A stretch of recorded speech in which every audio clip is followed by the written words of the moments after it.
सवितरदुहितानि पराशुभ यद्भद्रं तन्न आशुभ। ओम शांति शांति शांति। ओम श्री परमात्मा नमः। न्याय दर्शन के चौथे अध्याय के दूसरे आने के बाह्यार्थ भंग निराकरण प्रकरण पर विचार कर रहे थे, जो बौद्धों का सिद्धांत है, जिसे विज्ञानवाद के नाम से भी जाना जाता है। कई बौद्धों के वाद हैं, विज्ञानवाद है, क्षणिकवाद है, उसी में से एक वाद है विज्ञानवाद। शून्यवाद भी है। अलग अलग लगभग सब सिद्धांत एक दूसरे से मेल खाते हैं, कुछ कुछ अंशों में थोड़ी सी भिन्नता होती है। तो कभी कभी तो ऐसा लगता है कि विज्ञानवाद शून्यवाद का समर्थन कर रहा है, शून्यवाद विज्ञानवाद का समर्थन करता है, एक दूसरे का ये समर्थन आपस में सिद्धांत करते हैं। इसी के रूप में यह जो विज्ञानवाद जो बाहर के पदार्थों का निषेध करता है, कोई पदार्थ है नहीं, जब कोई पदार्थ है नहीं तो अंततः विज्ञानवाद भी शून्यवाद में पर्यवसान को प्राप्त हो जाता है, उसका भी एक तरह से शून्यवाद ही हो जाता है। जब बाह्य अर्थ नहीं है तो जब विज्ञान भी है, ये भी क्या है? ये भी तो जगत में ही है। विज्ञान कहाँ होता है? अंदर होता है, शरीर में ही होता है। तो जब शरीर भी जगत है, जगत के अंतर्गत यदि बाहरी समस्त पदार्थों का आपने निषेध कर दिया तो बाहरी समस्त जगत कैसा था? पांच भौतिक है। तो पांच भौतिक पदार्थ का जब आपने निषेध कर दिया तो शरीर का भी आपने निषेध कर दिया, क्योंकि शरीर भी पांच भौतिक है। और जब शरीर को भी आपने निषेध कर दिया तो शरीर के निषेध होने से, क्योंकि शरीर कारण है ज्ञान का, ज्ञान कहाँ टिकता है? ज्ञान कैसे उत्पन्न होता है? शरीर से उत्पन्न होता है। शरीर मन बुद्धि इंद्रियों से ही तो ज्ञान उत्पन्न होता है। और जब आप पांच भौतिक इन बाह्य पदार्थों का निषेध कर दिया तो आपने शरीर का भी निषेध कर दिया कि शरीर भी नहीं होता। और जब शरीर भी नहीं होता तो शरीर के माध्यम से जो होने वाला विज्ञान है, आप उसको भी निषेध कर दोगे। क्यों? क्योंकि कारण के अभाव से कार्य का अभाव होता है। आपने जब शरीर रूपी ज्ञान के कारण, जिसके माध्यम से ज्ञान उत्पन्न होता है, तो उस बाह्य अर्थ पदार्थ का ही आपने निराकरण कर दिया, खंडन कर दिया, निषेध कर दिया, तो फिर ज्ञान उत्पन्न कैसे होगा? फिर तो आपका ज्ञान भी नहीं है। तो इस प्रकार बौद्धों का मत पे जब हम आक्षेप उठाते हैं तो एक मत को छोड़कर के दूसरे मत को अपना लेते हैं। जब विज्ञानवाद पर हम उसका खंडन करते हैं तो जो शून्यवाद पर उतर जाते हैं, क्योंकि उनको लगता है कि बात तो सही है कि जब सब कुछ का आपने खंडन कर दिया तो ये विज्ञान भी कैसे रहेगा? तो आपने विज्ञान भी खंडन कर दिया तो फिर कह देते हैं कि सब कुछ नहीं है, ऐसा कह देते हैं। तो फिर वहां से शून्यवाद चलता है कि कुछ नहीं है, सब क्या है?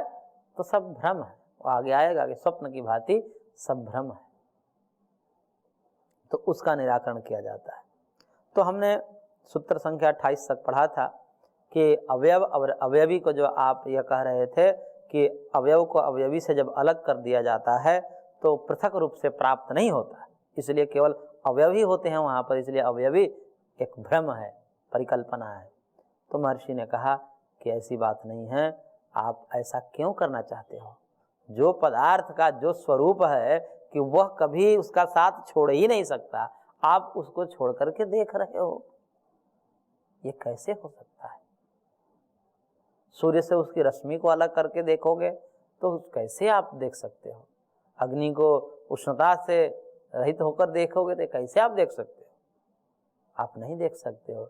ऐसे ही आप अवयवी को अवयव से अलग करके, अवयव के जो संबंध है, संयोग है, उसको अलग करके आप देख रहे हो, ऐसा संभव नहीं हो सकता है। इसीलिए महर्षि ने कहा कि तदाश्रयत्वात् अपृथक ग्रहणम, कि उस अवयव के ही आश्रय से अवयवी रहता है, अपृथक रूप से रहता है। आप उसको पृथक देख करके मिथ्या ही भ्रम पैदा कर रहे हो।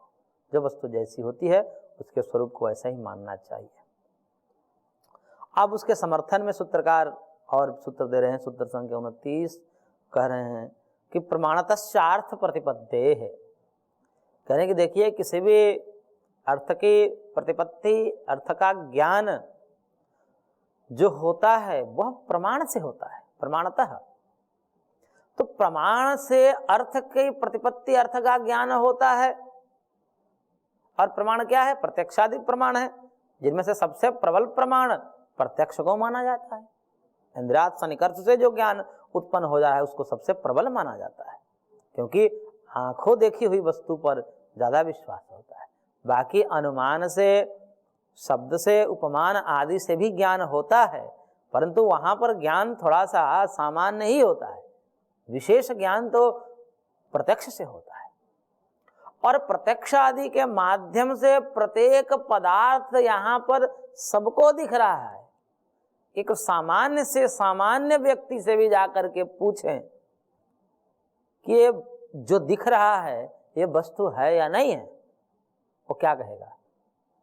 वो कहेगा कि है। क्यों है? तो वो दिख रही है, वस्तु देखने में आ रही है, तो हम क्या कहेंगे? और ऐसा भी नहीं है कि एक बार देखने में आ रही है, बार बार देखने में आ रही है। जब हम देखते हैं, रोज रोज देखते हैं, तो देखने में आ रही है। भाई एक बार देख करके फिर वो वस्तु नष्ट हो जाए, जैसे स्वप्न में होता है। स्वप्न में वस्तु एक बार दिखती है, फिर दूसरी बार वो वस्तु नहीं दिखती। कई बार कई प्रकार के हम स्वप्न देखते हैं, अलग अलग स्वप्न देखते हैं, एक प्रकार के स्वप्न नहीं देखते। और उस स्वप्न में जो वस्तु हमें प्राप्त होती है, जागृत के बाद नष्ट हो जाती है, वो मिलती नहीं है, प्राप्त होती है। इस कारण से हम स्वप्न को मिथ्या मानते हैं। परंतु ये तो स्वप्न की भांति भी नहीं है। यहां तो बार बार हम उसी वस्तु को प्राप्त करते हैं, जो हमारा गृह है उसी गृह को प्राप्त करते हैं, जो हमारा संसाधन है, जो सैया है, जो नगर है, जो हमारे पास गाड़ी है, घोड़ा है, जो भी है, उन समस्त को हम जो है बार बार वही देखते हैं, वही प्राप्त करते हैं, उसी को देखते हैं। ऐसा नहीं होता है कि बदल जाता है, ऐसा तो नहीं होता। तो जब वस्तु बदल नहीं रही है, बार बार प्राप्त हो रही है, देखने में आ रही है अच्छे ढंग से, ऐसा भी नहीं कि हमारे आंखों में दोष है। कभी कभी आंखों में दोष हो जाता है तो भी वहां भ्रम उत्पन्न हो सकता है, लेकिन आंखों में दोष भी नहीं है, आंखें स्वस्थ है और वस्तु सब दिख रही है। तो हम क्या कहेंगे? मानना ही पड़ेगा कि वस्तु है। तो कोई भी वस्तु का ज्ञान प्रमाण के माध्यम से सिद्ध होता है, और प्रत्यक्ष रूपी प्रमाण से हम देखते हैं कि वस्तु है। जो हमारे सामने वृक्ष, नदी, तालाब, पशु, पंछी जो दिख रहे हैं, ये सब हैं। ये सब ऐसा नहीं है कि भ्रम है, स्वप्न देख रहे हैं, उस प्रकार से नहीं है। इसलिए किसी वस्तु का ज्ञान प्रमाण से होता है, और प्रमाण से प्रत्येक व्यक्ति, बौद्ध भी खाता पीता है कि नहीं खाता पीता है। जब भ्रम मात्र है, तो जब भूख लगती है उसको, तो वह क्यों भोजन के पीछे दौड़ता है? जब प्यास लगती है तो पानी के पीछे क्यों दौड़ता है? क्योंकि उसका भूख प्यास भी तो भ्रम हो सकता है। वो कहीं पानी पीने जाए, उसको व्यक्ति कहे कि आप तो बौद्ध हैं जी, आप तो जगत को क्या मानते हो? आप जगत को मानते हो? है ही नहीं, ये तो सब भ्रम है। तो एक आपका भूख भी भ्रम है, आप जाओ, हम आपको पानी देंगे नहीं, आपको खिलाएंगे नहीं। तब क्या कहेगा? उस समय उसका अकल ठिकाने आ जाएगा और कहेगा कि नहीं नहीं नहीं, ये सब सत्य है, भूख सत्य है, नहीं तो मर जाएंगे। तो क्यों? जब वस्तु दिख रही है, समझ में आ रही है, और सामान्य से सामान्य व्यक्ति को भी समझ में आ रहा है। ऐसी नहीं कि कोई बहुत बड़ी लंबी चौड़ी बात है इसको समझने में, ऐसा भी नहीं है। लेकिन एक बौद्धिक विलास है, जानबूझ करके सामान्य से सामान्य बात को भी बतंगड़ बना करके उसको जो है दर्शन के रूप में ख्यापित करने का कुत्सित प्रयास किया जाता है। कुछ मानसिक विकृति से भरे लोगों के लिए, उनको कुछ काम नहीं है। जैसे कुछ ऐसे रोग होते हैं, उस प्रकार के मानसिक रोग होते हैं जिसमें बातें सामान्य रहती है। उस सामान्य से बातों में वो जब समझाता है, आपको लगेगा कि कोई गहरी बात बता रहा है, और इस प्रकार से उसको प्रस्तुत करता है, और आप बार बार समझने का, सोचने का प्रयत्न करते हैं, लेकिन आपको समझ में ना आए।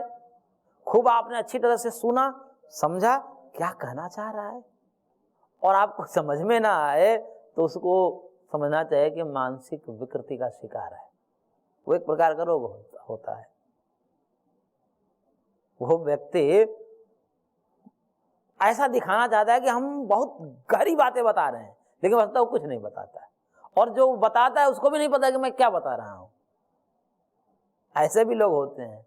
तो सामान्य से सामान्य व्यक्ति सामान्य से सामान्य बात को भी इस प्रकार से प्रस्तुत करके कि हमें एक नई दर्शन, एक नई व्याख्या हम दे रहे हैं, इस प्रकार का वो दिखावा करता है, तो वह दिखावा मात्र है, वह मानसिक विकृति का शिकार है, उसकी मानसिक स्थिति ठीक नहीं है, ऐसा समझना चाहिए।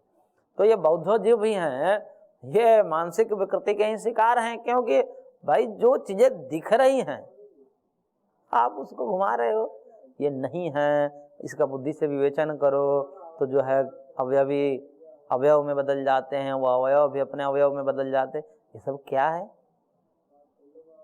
ये क्या है?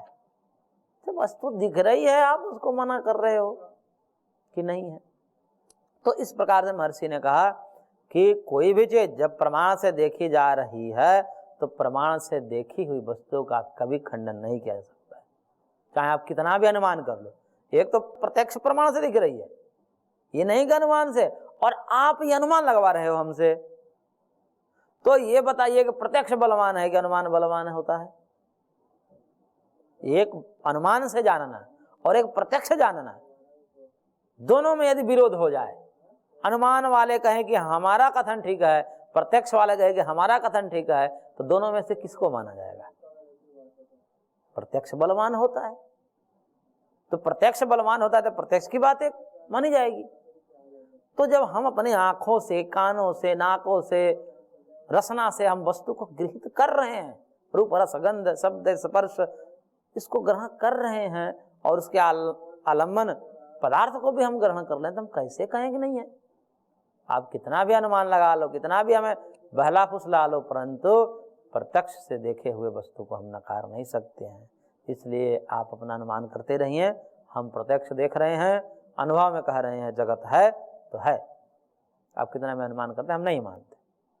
ऐसे ही मानने लगे तो फिर तो कोई कुछ भी बोल देगा, कोई कुछ भी ऐसे ही बोलता है कि प्रत्यक्ष जो चीजें दिख रही है उसको कोई झुठला दे, ये जो आप देख रहे हो, ये जो क्या है, ये जो पैसा है, ये हाथों का मैल है। अब ऐसे ऐसे बात कहने लगो और कह करके उसकी सत्ता को ही नकार दोगे, तो ये सब बातें ठीक नहीं है। जो चीजें दिख रही है उसको मानना पड़ेगा। और पुनः महर्षि सूत्रकार ने अपने मत को सिद्ध करने के लिए एक सूत्र दे रहे हैं, सूत्र संख्या 30 में, कि प्रमाणानुपपत्ति उपपत्तिभ्याम, कि प्रमाण की उपपत्ति और अनुपपत्ति के द्वारा भी अवयव और अवयवी यानी कि कार्य द्रव्य की सत्ता सिद्ध होती है। कैसे सिद्ध होती है? सिद्ध इस प्रकार से होती है कि ये जो प्रमाण आप दे रहे हैं, किस चीज में दे रहे हैं प्रमाण? कि बाहरी पदार्थ नहीं होते हैं, अमुक अमुक कारणों से, आपने जो पीछे बताया, तो आपके प्रमाण हुए ना, क्योंकि आप समझाने के लिए, अपना मत सिद्ध करने के लिए प्रमाण दे रहे हो। तो आपका सिद्धांत है कि इस जगत में कोई भी पदार्थ नहीं है, भ्रम है, मिथ्या है, ऐसा कह रहे हैं, आपका सिद्धांत है। और कोई पदार्थ जगत में नहीं है, इस बात को, इस तथ्य को, इस सिद्धांत को सिद्ध करने के लिए आप प्रमाण दे रहे हो। तो ये बताइए कि ये प्रमाण आपके हैं या नहीं है? यानी कि ये जो आप प्रमाण प्रस्तुत कर रहे हो, यह आपके मत को सिद्ध करने में है या नहीं है? इसकी सत्ता है या नहीं है? ये प्रमाण है या नहीं है? तो क्या कहेगा बौद्ध? कहेगी नहीं जी, प्रमाण है, ये जो मैं बातें कर रहा हूं, ये सारी बातें ये प्रमाण है, इस कारण से जगत के जितने पदार्थ है वो नहीं है, ये बात सिद्ध होती है वो प्रमाणों से। तो करेगी जब प्रमाणों से आपका ये मत सिद्ध होता है कि बाहरी जगत में जो भी वस्तुएं दिखाई देती है वो है नहीं, ये मत आपको किससे सिद्ध हो रहा है? प्रमाणों से सिद्ध हो रहा है। यानी कि प्रमाण है, प्रमाण आप मानते हो। तो हाँ जी, प्रमाण उसको मानते हैं, तभी तो हम सिद्ध कर रहे हैं। प्रमाण नहीं मानते तो हम अपने मत को कैसे सिद्ध करते?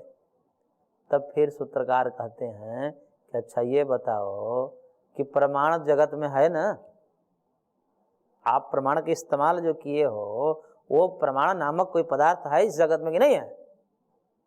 और जब प्रमाण इस जगत में है, जिस प्रमाण के माध्यम से तुम अपना सिद्धांत स्थापित कर रहे हो साधन रूप में, प्रमाण साधन हो गए, उसी साधन के माध्यम से आप अपना सिद्धांत को स्थापित कर रहे हो, तो वह प्रमाण अपना अस्तित्व को प्राप्त कर लिया, वो अस्तित्ववान हो गया।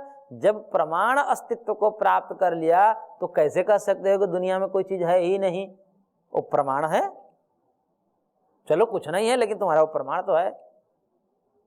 प्रमाण आ गया ना, जिसके माध्यम से ये आप सिद्ध करना चाह रहे हो कि कुछ है ही नहीं, तो उसको सिद्ध करने, कुछ नहीं है सिद्ध करने के लिए भी कुछ सहारा लेना पड़ रहा है प्रमाण का, तो प्रमाण की सत्ता सिद्ध हुई कि नहीं हुई? तो प्रमाण की सत्ता सिद्ध हुई। जब प्रमाण की सत्ता सिद्ध हो रही है तो आप ये कैसे कह सकते कुछ है ही नहीं? प्रमाण है, चलो कुछ नहीं है लेकिन आपका प्रमाण तो है। तो जब प्रमाण है, एक वस्तु जब आप मान रहे हो, तब तक ये कैसे कह सकते कुछ है ही नहीं? कुछ है ही नहीं कह करके आपको कहना चाहिए कुछ है। क्यों? क्योंकि प्रमाण है ना।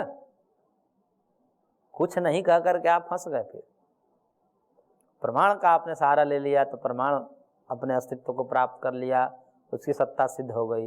जब प्रमाण की सत्ता सिद्ध हो गई तो सब कुछ नहीं है ऐसा कह ही नहीं सकते। और यदि सब कुछ नहीं है, यह सिद्ध करने के लिए आप कहोगे कि नहीं नहीं नहीं, फिर तो प्रमाण भी नहीं है।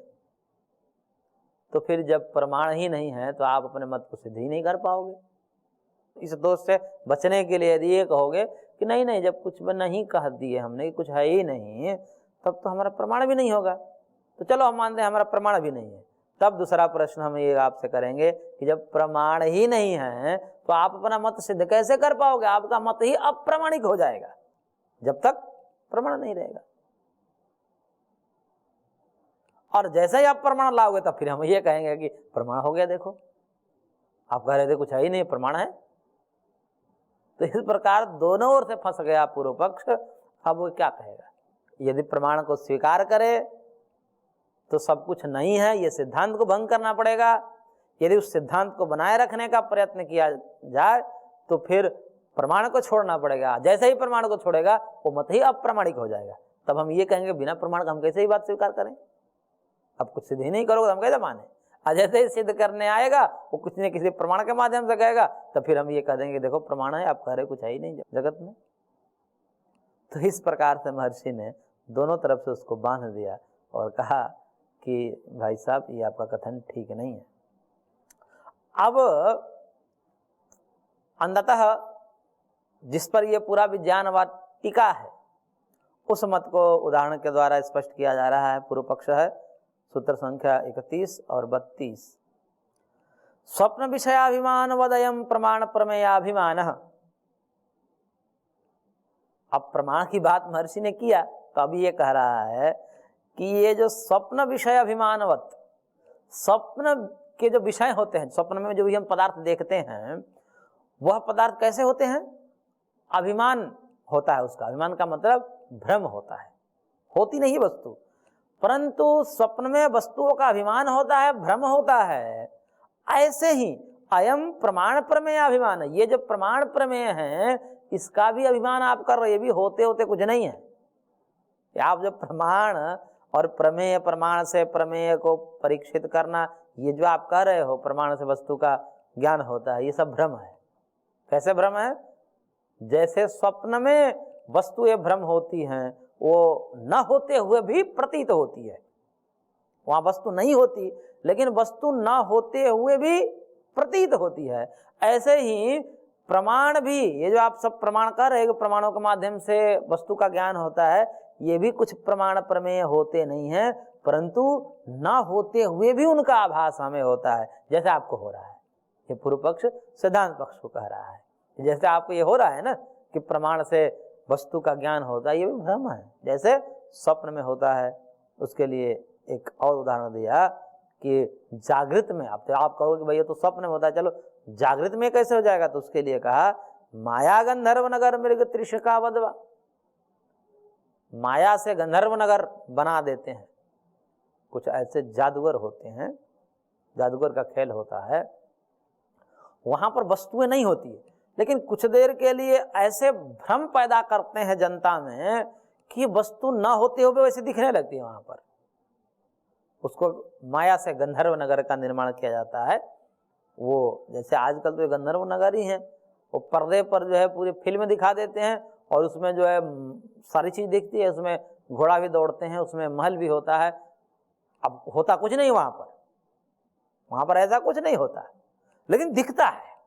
तो क्या है, वो माया से बना देते हैं। अब तो ऐसे आए हैं कि पानी का फवारा जो चलता है उस पर ही रिफ्लेक्ट करके उसी पर पूरी फिल्म दिखा देते हैं। पर्दा का भी काम नहीं है, वो पानी ही पर्दा का काम करता है। पानी ऊपर जाता है तो वही पर्दा का काम करता है, उस पर प्रकाश के माध्यम से वो चित्रित कर देते हैं, वो पूरी फिल्म उसी पर चल जाती है। अब वहां पर वो पानी में, वो पानी ऊपर झरने के माध्यम से या फवारा के माध्यम से जो ऊपर जा रहा है, उसी पे जो चीज भी आपको दिख रही है वो सब क्या है, वो माया का गंधर्व नगर ही है।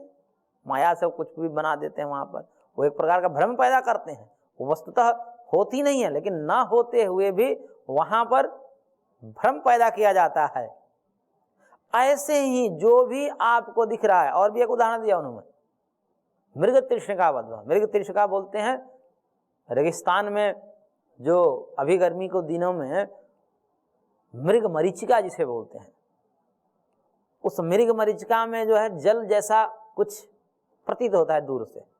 वस्तुतः जल नहीं होता, प्रकाश ही गर्म होकर के हिलता है और उसमें जल जैसी प्रतीति होती है, और उसको देख करके मृग भागता फिरता है कि वहाँ जल है, वहाँ जल है, और आगे आगे जल जैसे जाता है वो भी मरीचिका भी आगे आगे चलती जाती है, भ्रम भी आगे बढ़ता जाता है, और ऐसे ही वो बेचारा दौड़ता रहता है, दौड़ते दौड़ते अंततः वो प्यास से मर जाता है। इसलिए वो मृग तृष्णा बोलते हैं उसको, मृग मरीचिका भी बोलते हैं। तो वहां भी जल होता नहीं है, लेकिन जल का भ्रम होता है। ऐसे ही यहां पर जो भी प्रमाण प्रमेय आदि आप कह रहे हो, वो सब का सब एक भ्रम है, ना होते हुए भी आपको ज्ञान हो रहा है। ऐसे ही प्रमाण होते नहीं, प्रमेय भी नहीं होते, न प्रमाण होते हैं, न प्रमेय होते हैं, न वस्तु होती है, न वस्तु के देखने के साधन होते हैं। इस प्रकार से सब कुछ भ्रम है, सब कुछ एक प्रकार का माया है, कुछ होता नहीं है लेकिन फिर भी आभास होता है। तो इस प्रकार से ये सब चीजें होती हैं। तो अंततः वह अपने मत को सिद्ध करने के लिए अंतिम दृष्टांत के रूप में यहाँ पर रखा है। आगे इस दृष्टांत का खंडन किया जाएगा, इस पर विचार किया जाएगा। आज की कक्षा को यहीं पर विराम देते हैं, शेष अगले अंक में।